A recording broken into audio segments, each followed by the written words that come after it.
Regular কাজে যেগুলো লাগে, হুম, যেমনি হুম, বাড়ির হয়তো কোনো একটা জায়গায় কিছু জিনিস রেখেছে, রেগুলার সময় ওখানেই রাখে। কিন্তু হঠাৎ করে মনে পড়ছে না, আচ্ছা আমি কোথায় রাখলাম এই জিনিস? সবচেয়ে বেশি ইম্পোর্টেন্ট হচ্ছে গিয়ে আমরা এখন অনেক বেশি হয়তো ফোনে আছি, আমরা সোশ্যাল মিডিয়া হুম, হুম, দেখছি, আমরা দেখে তাতে হুম, আনন্দ পাচ্ছি। কিন্তু আমরা খাটাখাটুনি অনেক কমিয়ে দিচ্ছি। আমরা হাঁটাচলা, হুম, এক্সারসাইজ করা জেনারেলি বাঙালিরা মনে হয় সবচেয়ে কম হাঁটাচলা করে। হতে পারে যেগুলো আমরা এখন দেখছি আমাদের পপুলেশন ওয়ার্লড ওয়াইড, আমাদের hmm, rate of diabetes, rate of hypertension, stress, হ্যাঁ, সবারই সব উপর দিকে। কারোরই এগুলো কমছে না। পুরোনো মেমোরি গুলো মনে থাকে, কিন্তু নতুন মেমোরি গুলো হয়তো অতটা ভালো মনে থাকে। তো ১ম হুম, হচ্ছে এক্সারসাইজ, দ্বিতীয় হচ্ছে ডায়েট। হয়তো আমাদের ডায়েট হুম, আনহেলথি। আমরা যেইভাবে তেলে ভাজা জিনিস খাই বা অনেক বেশি ফ্রাই করে খাই, স্ট্রেস, মানুষ কম হুম, ঘুমাচ্ছে, রাইট? ঘুম কমে গেছে বা মানুষ রেস্টফুল স্লিপ হচ্ছে না। দ্বিতীয় হচ্ছে কাজে প্রচন্ড স্ট্রেস। হুম, সবই রিলেটেড টু আমাদের লাইফস্টাইলে হচ্ছে গিয়ে এক্সারসাইজ, ডায়েট। হুম।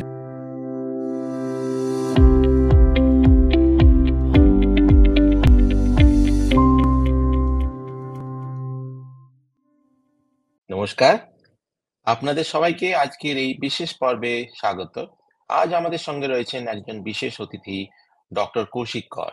ডক্টর কৌশিক কর কলকাতা থেকে এমবিবিএস পাস করার পরে উনি মার্কিন যুক্তরাষ্ট্র অর্থাৎ ইউএসএ তে এমডি করেন এবং বর্তমানে উনি নিউ ইয়র্কের একজন অভিজ্ঞ ইন্টারনাল মেডিসিন বিশেষজ্ঞ হিসেবে কাজ করছেন। বিশেষ করে নিউরোকগনিটিভ ডিসঅর্ডার, ডেমেনশিয়া এবং আলজাইমার্স নিয়ে ওনার গবেষণা এবং স্পেশাল ইন্টারেস্ট। আজ আমরা জানবো যে কিভাবে আমাদের মস্তিষ্কে সংরক্ষণ করে, কেন বয়স বাড়ার সাথে সাথে স্মৃতিশক্তি কমতে থাকে, আর কিভাবে এই রোগগুলোর আমরা প্রতিরোধ করতে পারি। ডক্টর কর এর অভিজ্ঞতা এবং মূল্যবান পরামর্শ আমাদের ব্রেন হেলথ এবং কগনিটিভ ডিসঅর্ডার নিয়ে আরো ভালোভাবে আমাদের বুঝতে সাহায্য করবে।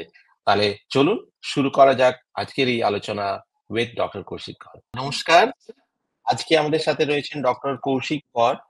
উনি কলকাতা থেকে ডাক্তারি পাশ করার পরে নিউ ইয়র্কে এমডি করার পরে এমডি করেছেন ইন্টারনাল মেডিসিন নিয়ে এবং উনি বিভিন্ন বিষয়ে নিয়ে অনেক কিছু স্পেশালিটি করেন। ওনার one of the favourite topic হচ্ছে about neurocognitive disorder, forgetfulness, dementia. তো আমরা ডিমেনশিয়া একটা খুবই ইম্পোর্টেন্ট টপিক। আমরা অনেক পেশেন্টদের কাছে এই সমস্ত প্রবলেমস আমরা দেখি, শুনি।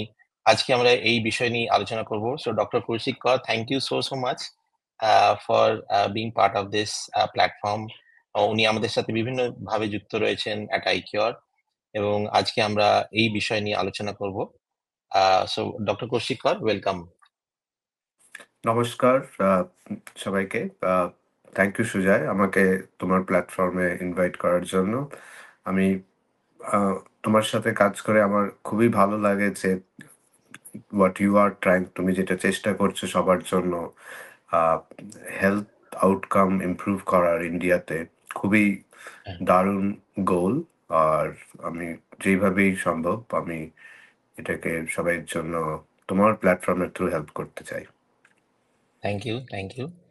তো শুরুতেই আমরা চলে যাই আহ ব্রেন ফাংশন এবং মেমোরি। আমরা জানি যে ব্রেন ফাংশন, মেমোরি বা স্মৃতিশক্তি এটা আমাদের জীবনে, আমাদের লাইফস্টাইলের একটা ভীষণ ইম্পোর্টেন্ট অঙ্গ।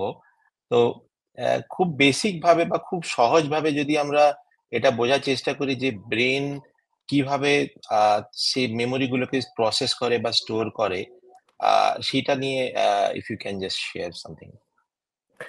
সো আমাদের যখন জন্ম হয় তখন আমাদের ব্রেন হুম, প্রচন্ডই ছোট। আর তারপর হুম, বাচ্চা বড় হয়। প্রথম হুম, 2 বছরে আমাদের ব্রেন খুব দ্রুত গতিতে বড় হওয়া আরম্ভ হয়। হুম, সেই সময় আমাদের ব্রেন ডেভেলপ করছে। সেই জন্য হুম, বাচ্চা বয়সে আমরা যখন কি হয়েছে আমাদের সেটা মনে থাকে না। ২ বছর ৩ বছর বয়স অব্দি আমাদের সেই, মানে, কিন্তু তারপরে যখন বাচ্চা স্কুলে যাওয়া আরম্ভ করে, আ হু, হু, বড় হয় ১২ বছর, ১৫ বছর, ১৬ বছর বয়স অবধি আমরা হু, হু, যা পড়ি, উম যা শুনি, যা দেখি এগুলো মনে থাকে। অ্যান্ড এগুলো আমাদের হুম, হয়তো লাইফের শেষ অবধি মনে থাকে। কেন কি? হু, হু, তখন হুম, হুম, আমাদের ব্রেইন এর মধ্যে যদি ব্রেইন একটা সুপার কম্পিউটার, তাহলে হুম, ব্রেইনের যে ডেটা যত মেমোরি স্টোর করতে পারে, ব্রেইন হু, সব হু, ভেতরের পার্টে ভালো, ভালো জায়গায় ওই মেমোরি স্টোর হুম, করে রাখে, রাইট? সো আচ্ছা, এইগুলো আমরা যত বয়সী হয়ে যাক আমরা মনে রাখতে পারি যে এটা এই হয়েছিল ওই বয়সে, ছোট বয়সে কি হয়েছিল।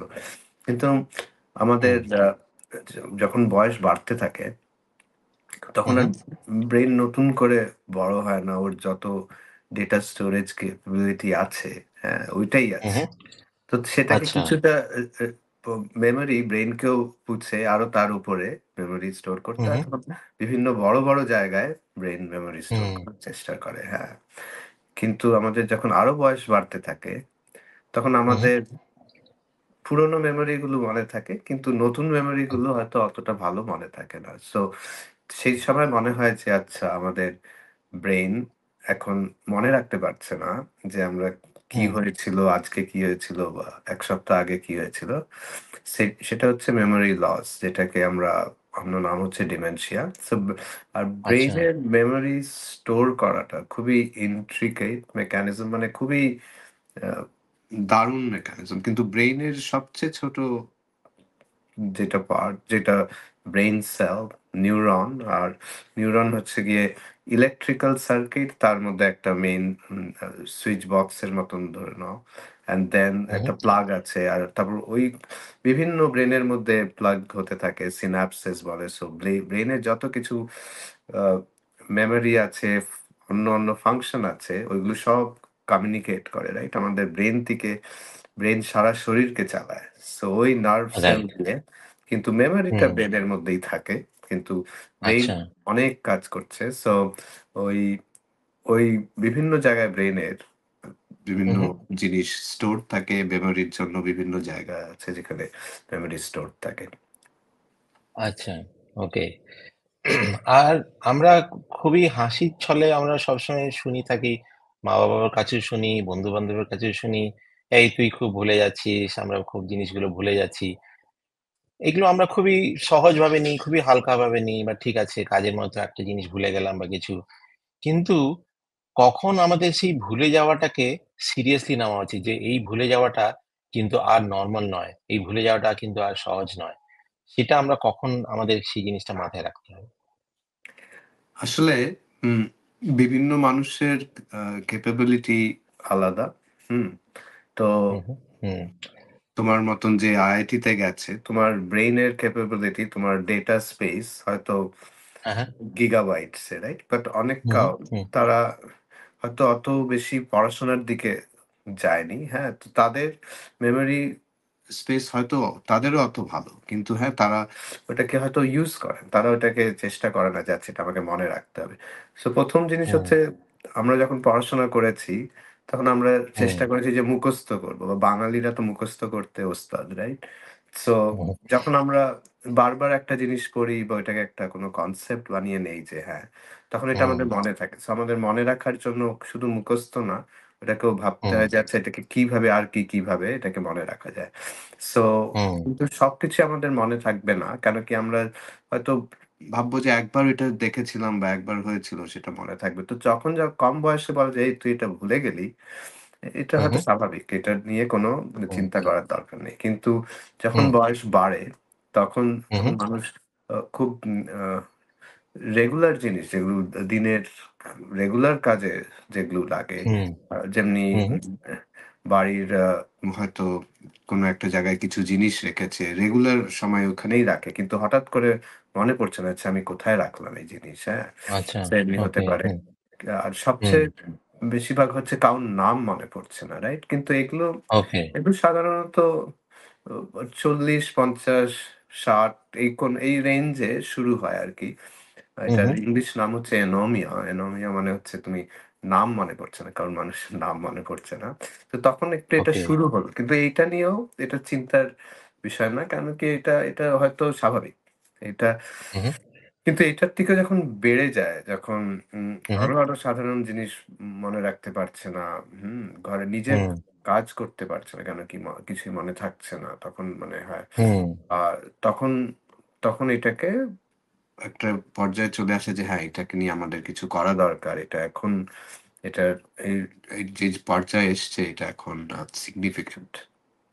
হুম। আচ্ছা, তাহলে আমাদেরকে এটা মাথায় রাখতে হবে যে কারো যদি নাম ভুলে যাচ্ছি বা কোনো রেগুলার যেই কাজগুলো করছি, সেই জিনিসটাও হয়তো আমাদের ভুলে যাচ্ছি।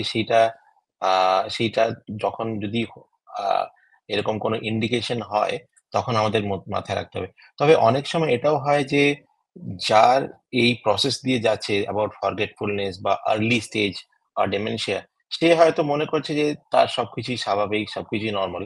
কিন্তু তার বাড়ির লোক, তার পরিবারের লোকেরা কিন্তু সেই জিনিসগুলোকে নিয়ে হয়তো তারা সেটাকে নোট করছে। তো আমার মনে হয় এই আর্লি স্টেজে ডিটেকশন এর রোলটাতে যে পেশেন্ট তার থেকেও বেশি তার পেশেন্টের যে পরিবার, তাদের জিনিসটাও অনেক একটা বড় রোল প্লে করে, তাই নাকি? হ্যাঁ, একদম ঠিক বলেছ। আর কেন কি আগের দিকে পেশেন্টরা এটা বুঝতে পারে যে আমি কারোর নাম ভুলে যাচ্ছি হচ্ছে। কিন্তু তাদের এটা খুব বেশি অসুবিধা হয় না। কেন কি তারা কোনো হুম, না কোনোভাবে এটাকে এই সিচুয়েশনটাকে অ্যা ওভারকাম করতে পারে। কিন্তু বাড়ির লোকেরা যখন বুঝতে পারে যে আচ্ছা তুমি এটাও মনে রাখতে পারছো না। আচ্ছা এটা তো মনে রাখার কথা, রাইট? তোমার তো হুম, আমার ছেলের সাথে দেখা হয়েছিল পরশুদিন বা এমনি কিছু, হ্যাঁ? হুম, তো নিজের হুম, হুম, নাতিকে চিনতে পারছে না বা এমনি বা মনে নেই যে আচ্ছা দেখা হয়েছিল বা কিছু করেছিলেন। কার হুম, বাড়িতে হুম, হুম, গেছিলেন, কার সাথে এই কথা হুম, হয়েছিল। যদি মনে হুম, না রাখতে পারে, কিন্তু সেই সময় পেশেন্টরা নিজেরা সেটাকে আ বলবে না। এটা বাড়ির হুম, লোকেরা বা কেয়ার গিভার বা যে ওদের সাথে কাজ করছে, রাইট? রেগুলার দেখে। হুম, তার হুম, কাছে এটা লাগবে যে, "ও আচ্ছা এটাও তো মনে পড়ছে না।"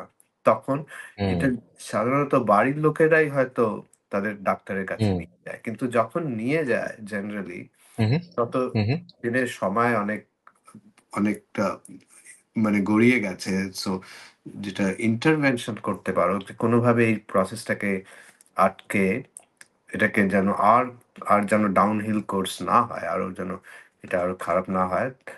ইন্টারভেনশন করার সময়টাকে যদি বাড়ির পরিবারের লোক বা যে পেশেন্টের সাথে আছে তারা যদি এটাকে বুঝতে পারে ডাক্তারের কাছে নিয়ে যায়, তাহলে হুম, জলদি ডায়াগনোসিস করা যেতে পারে।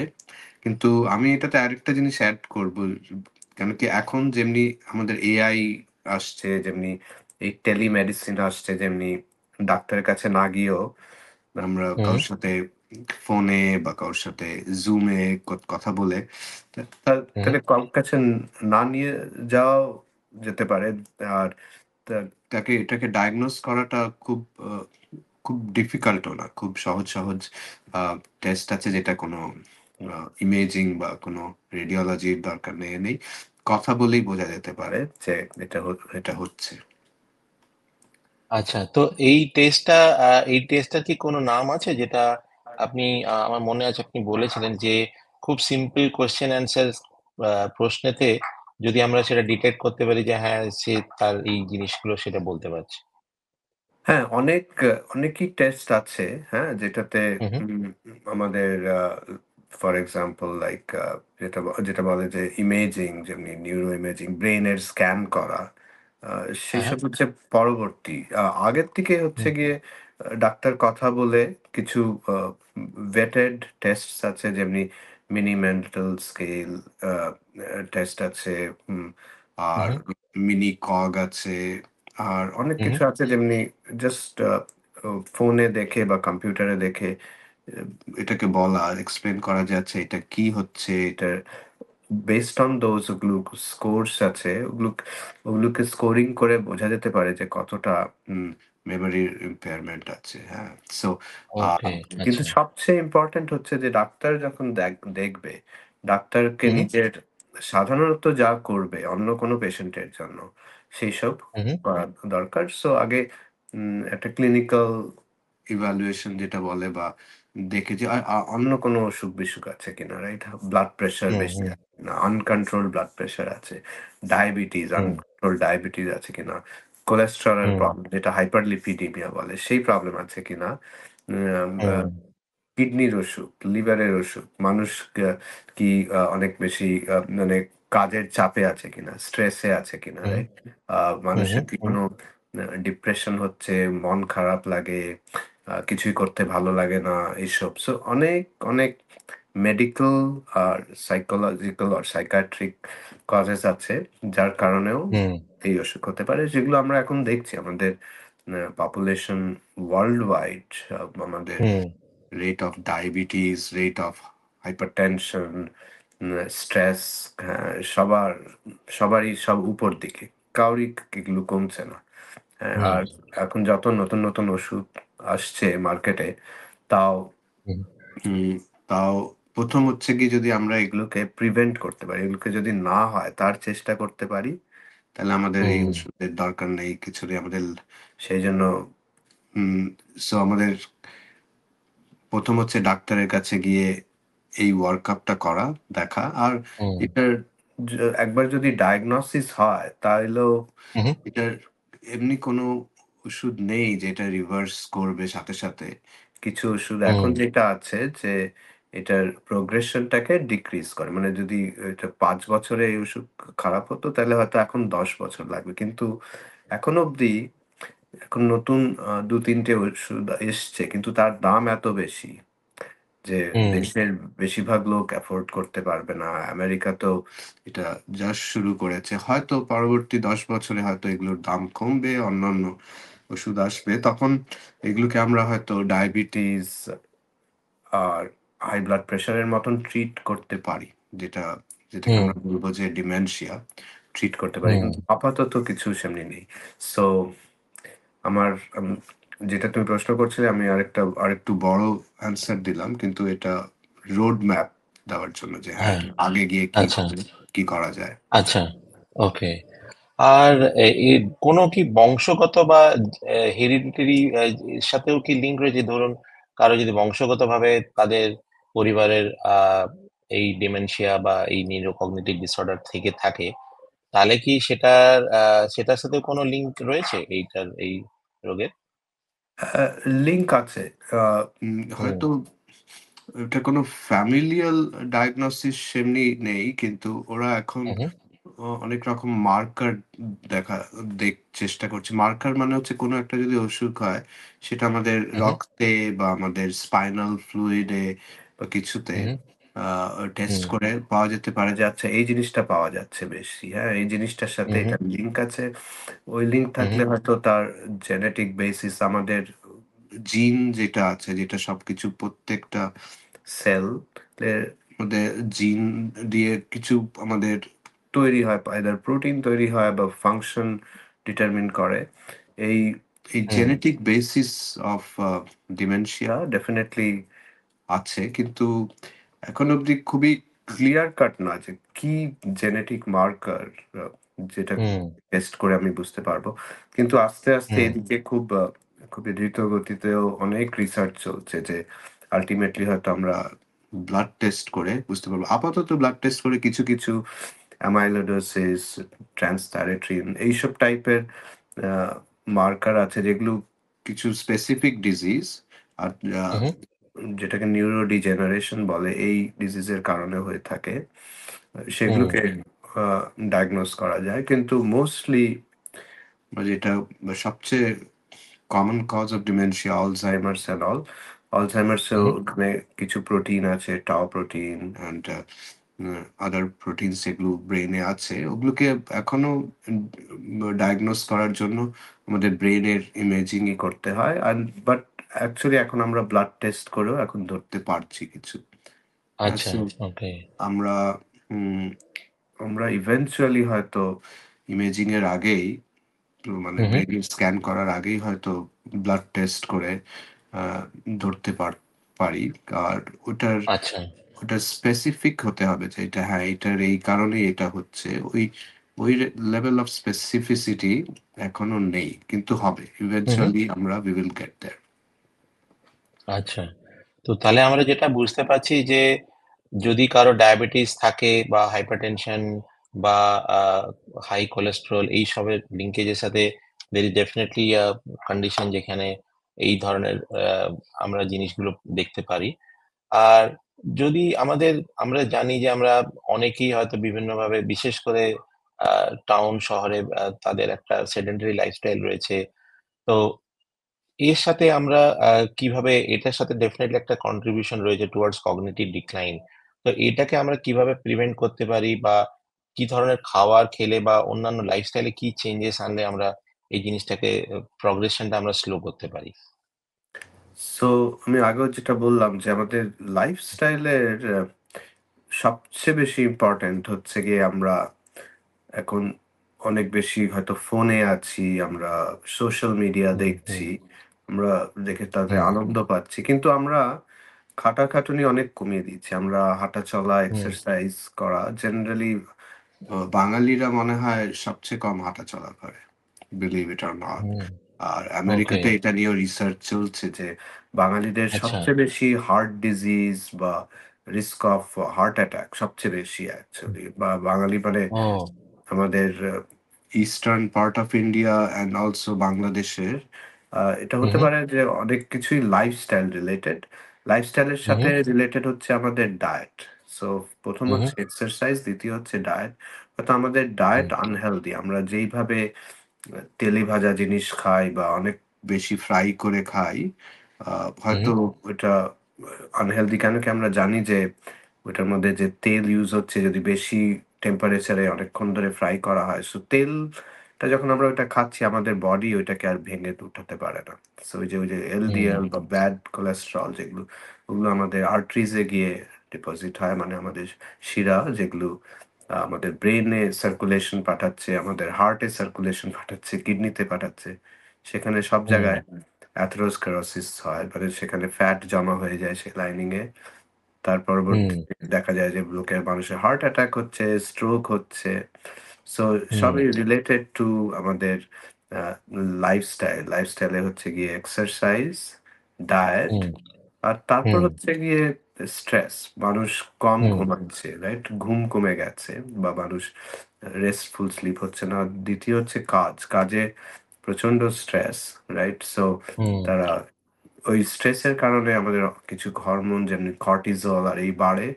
এই আমাদের হুম, সেন্ট্রাল ওবেসিটি কজ করতে পারে।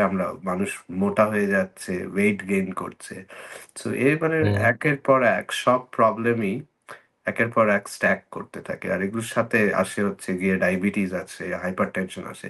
সো মানুষ যদি নিজের লাইফস্টাইলই চেঞ্জ করতে পারে আগে, তো ওর হুম, হয়তো ডায়াবেটিস হলেও এমনিভাবে হবে না যে তার কিডনি খারাপ করে দিল বা তার চোখের ভিশন চলে গেল বা তার সেই কারণ থেকে তার হার্ট অ্যাটাক হলো, রাইট? সো এই মানুষ হুম, যদি আগে এটা বুঝতে পারে যে এখন আমি লাইফস্টাইলে কিছু অল্প করেও যদি আমি হুম, ইন্টারভেনশন করি, তাইলে এটার একদম। বেনিফিট প্রচন্ড। হ্যাঁ, সো হুম, সার্টেনলি এটার জন্য নিউরোকগনিটিভ বা নিউরোডিজেনারেটিভ ডিসঅর্ডার এ বা ডিমেনশিয়ার জন্য এটা খুবই একই রকম যে আমরা আমরা এটা বুঝি, এটা নিয়ে আমরা চিন্তা করি। আর খুব হু, হু, সোজা ব্যাপার মানুষ যেমনি স্ট্রেস যদি হয় হ্যাঁ, আপনার মেডিটেশন করতে পারেন। যে গিয়ে ঠাকুরকে পুজো করছে, এটাতে স্ট্রেস হুম, রিলিফ করে। যদি সো এ এটাও খুব ভালো জিনিস। যদি মানুষ ওই হুম, স্ট্রেস কমাতে পারে যেইভাবেই হোক বা ইয়োগা করে, কেউ তাই চি করে, কেউ যদি তাই চি ইয়োগা করে, এটা দুটোই বেনিফিট আছে যে এটা কাইন্ড অফ একদম। এক্সারসাইজ হচ্ছে, জয়েন্ট হুম, মোবিলিটি হচ্ছে, হ্যাঁ? মন হুম, ভালো হুম, থাকছে। সো এইসব জিনিস করলে খুবই ইম্পোর্টেন্ট কিন্তু এটার বেনিফিট অনেক। আচ্ছা। তাহলে আমাদের লাইফস্টাইলে ডেফিনিটলি জিনিসগুলোকে বেটার করা, ঘুমটাকে ভালো করা, খাবার-দাবার আ জিনিসগুলোকে ভালো করা। খাবারের মধ্যে কি কোনো স্পেসিফিক ডায়েট ডেফিনিটলি আমাদের অয়েলি ফুডস সেগুলোকে আমাদের তেলে ভাজা জিনিস যতটা মেক্সিমাম এভয়েড করা উচিত। বা কোনো স্পেসিফিক খাবার আছে লাইক ফ্রুটস বা অন্য কিছু যাতে করে এটা ব্রেইন ফাংশন বা ব্রেইন মেমোরিটাকে আমাদের হেল্প করে? সো আ যেখানে ওয়েস্টার্ন এডুকেশনে মানে আমেরিকা, ইউরোপ ওরা হু, হু, দেখেছে আর এটা অনেক রিসার্চও করেছে। তো বলে যে সবচেয়ে ভালো ডায়েট হচ্ছে গিয়ে মেডিটেরেনিয়ান ডায়েট। সো মেডিটেরেনিয়ান ডায়েটে কি আছে যে ওরা খুব মানে কম ভাজা ডায়েট। ওরা প্রচন্ড হু, স্যালাড খায়। মানে ফ্রেশ ফ্রুটস হু, হু, থাকে, ফ্রেশ হু, ভেজিটেবলস থাকে, কিছু আ মানে পিকান বা এসব এ মানে হাই কোয়ালিটি ফ্যাট থাকে, রাইট? হ্যাঁ, হ্যাঁ, ওটার মধ্যে হুম, তারা লিন মিট ইউজ করে। হ্যাঁ, হ্যাঁ, ওরা ওরা চিকেন ইউজ করে। বাট কিন্তু হুম, আরো দেখা গেছে যে যারা মাছ খায়, ফর হু, হু, এক্সাম্পল যারা জাপানিজ অ্যান্ড অল, তারা অবশ্য হুম, সি ফিশ খায়। আমাদের মতন আমরা বাঙালিরা ফ্রেশ ওয়াটার ফিশ খাই, আমাদের সি ফিশ খাই না। কিন্তু নাকি হু, হু, যারা পেস্কিটেরিয়ান, যারা মাছ খায়, তারা হুম, অনেক বেটার অফ। তাদের এই রিস্ক গুলো কম। সো আমাদের কিছু ডায়েটে কিছু জিনিস আছে যারা আমরা ভালো ডায়েট খাই। কিন্তু আমরা সেমনি দেশে যেমনি স্যালাড আরকি, রাইট? সো এখানে প্রিটি মাচ এদের ডায়েটের main part would be salad, right? So hmm, salad based diet, তারপর অনেক ফ্রুটস খায়, রাইট? আর সব মিক্স করে। সো এইটাতে দেখা গেছে যে উম এটার মধ্যে সব নিউট্রিশনাল কম্পোনেন্ট আছে, যত ভাইটামিনস, ইম্পোর্টেন্ট ভাইটামিনস আছে।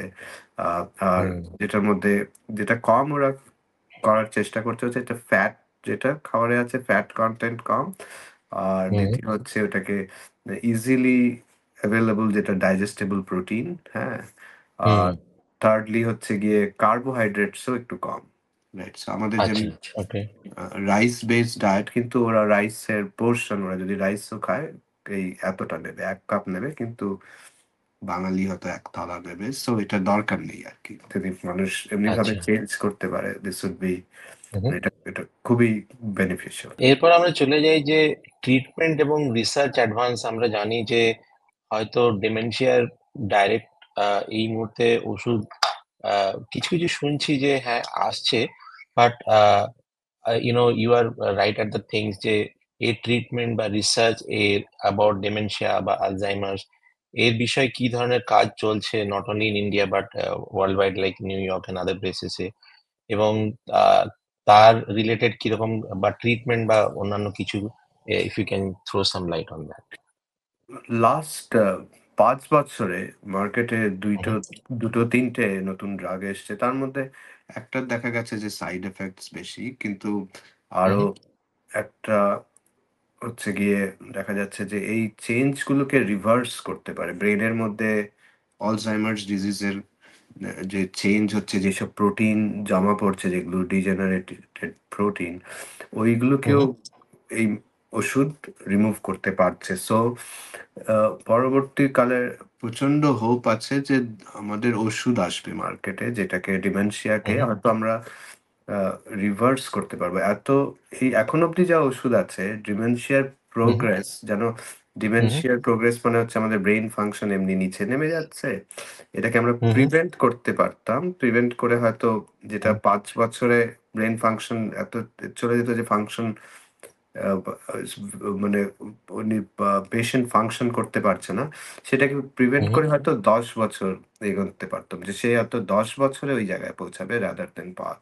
কিন্তু হুম, কিন্তু যেটা কোনো কিউরেটিভ ছিল না। এটা জাস্ট মোর হু, লাইক হু, প্রোগ্রেশন ডিক্রিজ করার। কিন্তু এখন যে ওষুধ আসছে, আর আরো হুম, অন্য কোম্পানিরা রিসার্চ করছে, এটা তারা অনেক বছর ধরে রিসার্চ করছে। আর এখন গিয়ে আমরা এই জায়গায় পৌঁছেছি যে হয়তো আমরা এটাকে রিভার্স করতে পারবো। এই প্রসেস যেগুলো ব্রেইনে হচ্ছে। সো এগুলো মোস্টলি ডিজেনারেটিভ প্রসেস। এটা হয়তো এটা বয়সের সাথেও হয়। আর এটা হু, যেই হু, ড্যামেজ হচ্ছে ব্রেইনে, সো আমরা এখন হু, হু, বেটার বুঝতে পারছি যে এটা কি কারণে ডিমেনশিয়া হচ্ছে। 70% ডিমেনশিয়ার কারণ হচ্ছে গিয়ে অলজাইমার্স। এটা খুবই আচ্ছা, আনক্লিয়ার ছিল। এখানে কিছু প্রোটিন আমরা দেখলাম যে ব্রেইনে আছে। হু, সেই হুম, সেই প্রোটিন গুলো কেন ফর্ম করছে, এটাকে কি করে প্রিভেন্ট করা যায় ইস দ্যা নেক্সট টার্গেট। কিন্তু আমরা সেখানে ওকে, যাচ্ছি, কিন্তু লাস্টে হচ্ছে যে এই ওষুধের দাম প্রচন্ড। ইন্ডিয়াতে হুম, এখনো বেশিরভাগ 99% লোক এফোর্ড করতে পারবে না। হুম। আচ্ছা। তবে অবশ্যই আমাদের আশাবাদী থাকতে হবে যে আগামী দিনে এই সুদগুলো আরো বেশি এফোর্ডেবল হবে এবং আরো মানুষের কাছে আমরা পৌঁছাতে পারবো।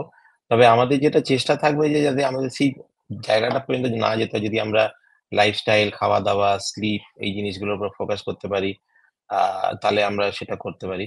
আচ্ছা, আর্টিফিশিয়াল ইন্টেলিজেন্স বা এআই নতুন টেকনোলজি এইগুলো নিয়ে যে কগনিটিভ ডিসঅর্ডার এগুলো নিয়েও কি কিছু গবেষণা বা রিসার্চ হচ্ছে এই বিষয়ে?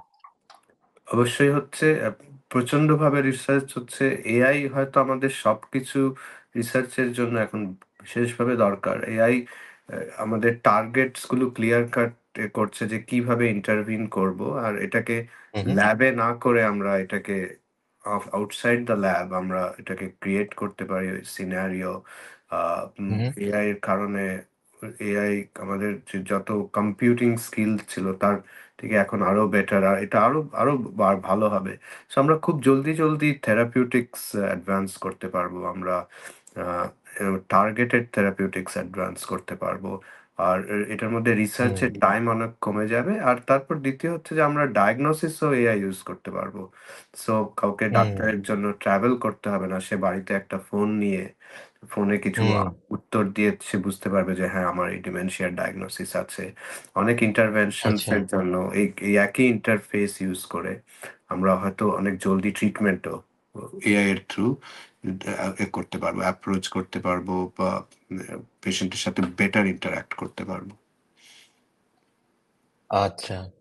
তো ডেফিনিটলি এটা আমাদের খুবই একটা পজিটিভ নিউজ। আশা করি আগামী দিনে আমরা যে আর্লি স্ক্রিনিং বিশেষ করে এই রোগের জন্য আর্লি স্ক্রিনিংটা খুবই দরকার। শিওর। সেটা যদি আমরা এডুকেট করতে পারি পেশেন্টদের বাড়ির লোকেদের আ তাদেরকে করতে হবে। এরপরে আমরা চলে যাই শেষ ২ টো প্রশ্নে। one is about the role of the family and caregivers. আমরা জানি যে ফ্যামিলি এবং কেয়ার গিভার্স তারা পেশেন্ট হোক বা বয়স্ক যারা আছে তাদের সবসময় তাদের পাশে আছে, সাথে রয়েছে। তো তাদেরকে আরো কিভাবে এই জিনিসগুলি নিয়ে এলার্ট হতে হবে? কারণ অনেক সময় দেখেছি যে হয়তো সেই ইগনোরেন্স বা আ জিনিসগুলোকে নিয়ে অত বেশি সিরিয়াসলি না ভাবার জন্য জলটা অনেক গড়িয়ে গেছে এবং পেশেন্ট যখন ডাক্তারের কাছে যাচ্ছে সে পেশেন্টের ডিজেনারেটিভ জায়গাটা অনেকটাই এফেক্টেড হয়ে গেছে।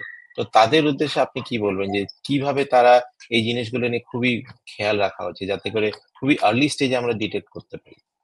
ফ্যামিলি আর কেয়ার গিভার যারা আছে তাদের একটাই দায়িত্ব হচ্ছে যদি তারা এমনি মনে করে যে কারোর মেমোরি কমে যাচ্ছে সেটাকে যেন চাপা ঢাকা না দেওয়ার চেষ্টা করা। তারা ডাক্তারের কাছে যত জলদি নিয়ে আসতে পারে, তাহলে যত হুম, জলদি একটা প্ল্যান সেট করা যায়, তাদের হয়তো হু, হু, ওষুধও লাগবে না। তাদের উম হুম, লাইফস্টাইল মডিফিকেশন আর ডা মানে ডায়েট কন্ট্রোল বা তাদের আ ডিজিজ মডিফিকেশন, অন্য ডিজিজ ব্লাড প্রেশার, ডায়াবেটিস এগুলো মডিফাই করলেও হুম, এটাকে প্রিভেন্ট করা যেতে পারে। এটাকে ইন্টারভিন করা যেতে পারে। তো একসময় যখন পেশেন্টকে আনা হয় তখন তাদের ডিজিজ খুব অ্যাডভান্স। সো এটাই একটা অ্যাডভাইস। হুম, আপনার যদি মনে হয় যে হুম, ডিমেনশিয়া আছে আপনার বাবা-মা যারই বয়স্ক, হুম, জলদি ডাক্তারের কাছে নিয়ে আসুন। Neurologist preferably. হুম, আচ্ছা। এটা আমাদের এরপরে শেষ প্রশ্নে যে আমরা ডেফিনিটলি অনেকগুলো জিনিস দেখছি। আর আমাদের এই ব্রেইন হেলথ বা আর্লি ইন্টারভেনশন এটার ব্যাপারে আমরা আরো কিভাবে অ্যাওয়ার হতে পারি বা অ্যাওয়ারনেসটাকে কিভাবে বাড়াতে পারি? কারণ আমরা জানি যে ব্রেইনের উপরে আজকাল মেক্সিমাম অনেক কাজকর্ম করছে। বিশেষ করে যারা একটা আ পার্টিকুলার ওয়ার্ক কাজের মধ্যে রয়েছে তখন তাদের উপরে অনেক বেশি প্রেশার থাকে বা ডিপ্রেশনটাও নিয়ে আজকে আমরা অনেক বেশি দেখছি ইভেন দ্যা সোসাইটাল বিভিন্ন কারণে ডিপ্রেশন নিয়ে তারা ভুগছে। এই জিনিসটাকে ব্রেইনটাকে তারা আরো কিভাবে তার কেয়ার নিতে পারে, তার খেয়াল কিভাবে রাখা যেতে পারে? আ দুটো। একটা রেসপনসিবিলিটি গভর্নমেন্টের হয়। কেন কি হু, আ হু, পরবর্তী সময়ে যারা ডিমেনশিয়া আর নিয়ে ভুগছে বা কগনিটিভ ডিসঅর্ডার, এটা গভর্নমেন্টের জন্য একটা হিউজ বার্ডেন আর ফ্যামিলির জন্য hmm, huge burden. Not only hmm, financial পয়সা না কিন্তু খুবই বার্ন আউট হয়। যারা কেয়ার করছে এই পেশেন্টদের তাদের জন্য খুবই চাপ হয়ে যায়। তাদের জন্য খুবই স্ট্রেসফুল সিচুয়েশন হয়। সো হুম, আমার মনে হয় যে গভর্নমেন্টের এই অনেক প্রোগ্রাম করা উচিত যাদের মানুষকে এডুকেট করা। অনেককে হুম, বলা, বোঝানো যে এইটা একটা প্রবলেম। আপনারা এক্সপেক্ট হুম, করতে পারেন। যদি ৭০ বছর কারোর বয়স হয়ে গেল, আপনার ফ্যামিলি মেম্বার ৮০ বছর হয়ে গেলে আরো বেশি।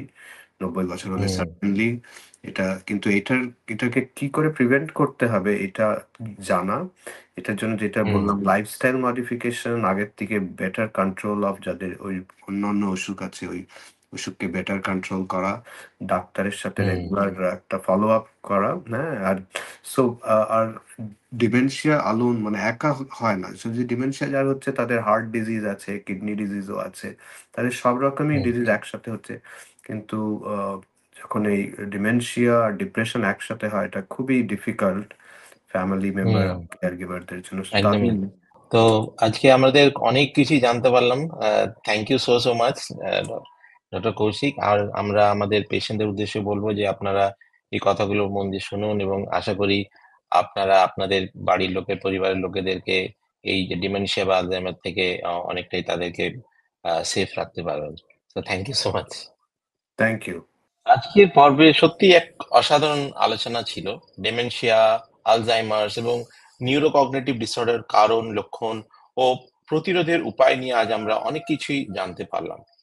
আমাদের মস্তিষ্কের সুস্থতা ঠিক রাখার জন্য লাইফস্টাইল পরিবর্তন, মানসিক সচেতনতা এবং আগাম সতর্কতা কতটা গুরুত্বপূর্ণ তা আজকের আলোচনায় আমরা অনেক স্পষ্ট করতে পেরেছি। শ্রোতাদের অনেক ধন্যবাদ আমাদের সাথে থাকার জন্যে। আপনাদের মতামত ও প্রশ্ন জানাতে আমাদেরকে ভুলবেন না। পরবর্তী পর্বে আবার দেখা হবে আপনাদের সঙ্গে। ততদিন পর্যন্ত ভালো থাকুন, সুস্থ থাকুন। ধন্যবাদ।